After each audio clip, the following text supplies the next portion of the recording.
Assalaamu calaykum kusoo dhawaada qayb cusub oo Flutter application ah. Marka hore Flutter application intaana dhisin ama any project oo Flutter u isticmaalaysa intaana dhisin waa inaad taqaanaa maaragtay widget life cycle waxay tahay widget life cycle si aan u isticmaali lahayn applicationkeena markuu meeshuu maray state ku jiray waxaas inaan ogaanaa rabnaa hodhowtiisaan maaragtay application fiican u sameyno. Marka Flutter widget life cycle-keeda waan ka hadlaynaa laakiin intaana ka hadlin xoogaa yiris oo animation aan isla fiirsano micnaheeda waxay tahay Flutter widget life cycle. Marka hanantaa play dhaho geedkan haddaa u jeedid hadda waa xiliga winter xiliga qabowga weeye marka geedkan geed fiican maaha waayo maaragtay barafkii qabowgii marka uu dhintay geedkan waa snageed laakiin suu nolosha ugu soo laabto fiiriyaa hadda xiliga winterka markii summerka iyo xiliga xagaaga markii lasoo gaaro geedkan maaragtay wuxuu kusoo laabanayaa maaragtay leaves waxaasuu lahaanayaa hodhowtii wuu soo yara fiicnaanayaa markii maaragtay summerka markii laga baxo maaragtay springii waxaas lasoo galay oo maaragtay xiliga qabowga loo sii dhowyaa geedka wuxuu noqonayaa maaragtay yellow iyo waxaasuu isku bedelaya dhirta maaragtay nolosha way kasii dhacaysaa hodhowtii markii la gaaro winterka markii la gaaro ama xiliga qabowga markii la gaarana wuxuu kusoo laabanayaa sidii hore. Marka saas ayaan marka hadda waxaan ka hadlaynaa Flutter widget life cycle suu yahay iyo saad maaragtay u isticmaali lahayd ayaan ka hadlaynaa. Okay, marka waxaan ku bilaabaynaa waxa weeye stateless widget. Haddaad xasuusatay hadda ka hor fiidiyoyaashaan soo geliyay waxaan ka hadlaynay stateless widget iyo stateful widget. Marka stateless widget waxa weeye widget ama state aan isbedelayn. Haddaad dhistid for example table haddaad dhistid tablekaas isma dhaqaajinayo oo bartiisaas oolaya. Marka stateless widget macnaheeda waxa weeye it doesn't change. Isma bedelayo hal meel ayuu joogayaa statekaas meeshaas ayuu ahaanayaa isma bedelayo. Marka stateless widget haddaan life cycle-ka ka hadalno waxa weeye marka hore constructor-ka waxaan sameynaynaa objectiga ayaan sameynaynaa. Objectiga markaan sameyno objectigaas aan dhisno kabacdi build widgetka maaragtay waxa weeye widgetka maaragtay oo maaragtay UI-ga aan ku dhisayno weeye. Widgetkan marka UI-ga ku dhisno kabacdi saas ayuu ahaanayaa isma bedelayo. Marka haddii widgetka for example hadduu text yahay oo textiga hello hadduu yahay bes textiga mooyaane isma bedelayo hodhowtii saas ayaan markasta aan u wacayno maaragtay stateless widget saas ayuu ahaanayaa waxa weeye constructor-ka kabacdi build that's it waayo wax kale isma bedelayo. Hadda waxaan ka hadlaynaa waxa weeye stateful widget. Stateful widget waxa weeye state oo maaragtay ama widget oo isbedelaya waayo hadduu for example haddaan haysano maaragtay int x waxa weeye 0 hodhowtii button ayaan haysanaa buttonkaas haddaan ku dhufano markasta x uu isbedelayaa. Marka x wuxuu noqonayaa 1 x wuxuu noqonayaa 2 3 marka hadduu isbedelayo stateka ama objectiga hadduu isbedelayo waxaan isticmaalaynaa stateful widget. Micnaheedu stateful widget waxa weeye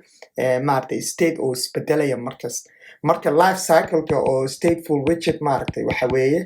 marka hore waxaan sameynaynaa create ayaan dhahaynaa objectiga. Marka hore create object marka hore object ayaan dhisaynaa. Object markaan dhisno init state ayaan u wacaynaa. Init state waxa weeye waa maaragtay state ugu horeeyo oo maaragtay aan state initialize waxaan u baahannahay aan initialize ku dhahayno for example http call hataa u wacayno oo hodhowtii waa API way oo meel ka soo qaadanayno hodhowtii waxaan rabnaa API-gaas waxa ku dhex jiro inaan maaragtay UI-ga ama maaragtay user-ka tusino. Marka haddaan rabno http call marka hore waa inaan init state waa inaan u wacnaa. Init state marka u wacayno build widget isma dhisayo. Marka init state marka u wacno kuwa kale isma dhisayaan. Marka step 1 waxa weeye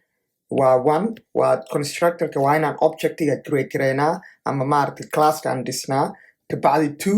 2 waxa weeye init state inaan u wacno insteadna waxaad ku sameynayna wax initialization hataa u baahanahay sida maaragtay animation hataa isticmaalayno waa inaad maaragtay init state waa inaad initialize ku dhahanaa sidoo kale http call iyo kuwaas hataa isticmaalayno oo API from another website ama external API hataa u waceyno outside our application oo applicationkeena wax ka baxsan haddaan meel uga waceyno aan rabno waxaan http API-gan isticmaalayna haddaan rabno initialize inaad ku sameyno waa inaan u isticmaalnaa init state waa inaan dhahnaa sidoo kale after init state haddaan did change dependency marka did change dependency-gan wuxuu fiirinayaa haddee maaragtay wax isbedeleen any dependency any update iyo waxaas haddee wax isbedeleen kabacdi markaas ayaan did change dependency ugu waceynaa haddee wax isbedelaan for example API-ga mar labaad hadduu isbedelo ama update haddaan stateful widget waayo haddaan aragno stateful widget macnaheeda waxa weeye changes waa state isbedelayo waa marba stateka marba meel ayuu marayaa marka did change dependency-na waxaan isticmaalayna haddii any change wax ka dhacaan dependency aan isticmaalayno sida API-ga camal hadduu isbedelo API-ga horoti did change dependency waan isticmaali karnaa kabacdi waxaan ugu wacaynaa build widget marka build waxa weeye maaragtay widgetka UI-ga aan ku dhisano waxa weeye UI-ga meeshaan UI-ga ku dhisan sida maaragtay text widgetka iyo maaragtay batanada waxa dhan user interface-ka meeshaan ku sameynayna weeye build widget kabacdi waxaan haysanaa did update change did update widget hodoti wuxuu qaadanayaa widgetkan wuxuu qaadanayaa old state widget marka did update change waxa weeye haddii oo maaragtay widgetkan build widget haddii wax isbedelaan hodoti waxaan u wacanaa did update change hodoti wuxuu qaadanayaa previous ama old statekii hore ayuu qaadanayaa kabacdi wuxuu ku bedelayaa new state ayuu ka dhigayaa marka wixii hore oo maaragtay oo aan ku sameynay user interface-ka haddee wax isbedelaan for example userka button ayuu ku dhuftay ama waxbuu update informationkiisa waxbuu maaragtay ka sameeyey ama waxbuu ku daray ama waxbuu ka dhimay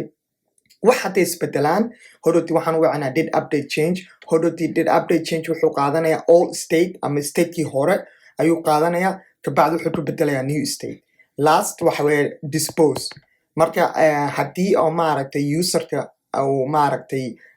new maaragtay screen hadduu aado new screen ama maaragtay meelo kale hadduu aado dispose waa inaan u wacnaa dispose wuxuu sameynayaa waxaan dhisnay for example API-ga ama wixii kale aan isticmaalayno ayuu wuxuu ka dhigayaa maaragtay ayuu maaragtay destroy ama ayuu khadka ka saarayaa marka for example inta haddaan haysano maaragtay controller oo wax ah hodoti haddaan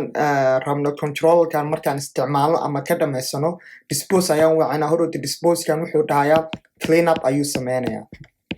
marka wax clean up haddii memory leak iyo waxaas waayo information application weyn haddaan dhisayno waa inaan maaragtay memoryga haddaan isticmaalayn ama waxaan isticmaalin waa inaan maaragtay clean up waa inaan sameynaa saan hodoti maaragtay memory leaks iyo wax oo dhib badan iyo oo maaragtay problem iyo waxaas saan uga maaragtay iska ilaalino waa inaan dispose u wacnaa kabacdi dispose wuxuu sameynayaa wax kastaan isticmaalay ama meeshaan ku isticmaalay ayuu maaragtay clean up ama uu hagaajinayaa suu hodoti maaragtay marka kusoo laabano saan maaragtay mar labaad meesha kasoo bilowno marka dispose waxa ugu waceysaa waxa weeye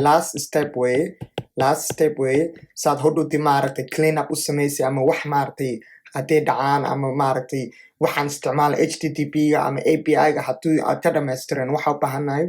then we need to clean up okay marka hadda waxaan sameynaynaa practice ayaan sameynaynaa methodaga saan uga hadalno hodoti insha Allah waxaan rajeynayaa practice marka ku samaysid saa u fahantid